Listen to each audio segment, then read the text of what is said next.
This was about not just surviving in the Premier League, it was trying to prosper in the Premier League and trying to prosper by playing a more entertaining style of football, a more open style of football. So talking with Graham, we met at a service station.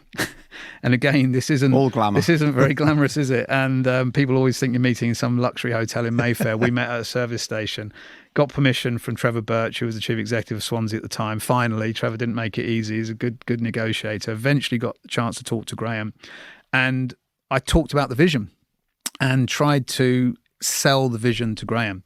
And I can remember thinking this was going to be sort of an interview where I was going to ask him lots of questions, and ended up being interviewed, where he asked me more questions and I asked him, tell me about this vision. Tell me about why you think you can achieve it. Tell me about the infrastructure. Tell me about the people. Tell me about the owner. Tell me about the chairman. Tell me about the kind of budgets I'll be working with. What sort of staff have you got? How will you support me? And I'm thinking, hang on, this isn't quite going the way I thought it would go. But Graham's got a high level of intellect, high level integrity, high level of respect for his, at that time, existing employer, Swansea City. Wanted to make sure if he was going to make a move, it was going to be to the right club at the right time with the right people. And that was way before we talked about football philosophy, way before we talked about style of play, way before we talked about players that he might or want or need.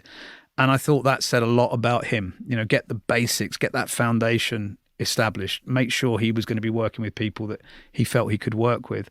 And then, of course, you get past that and eventually you do get to the football stuff.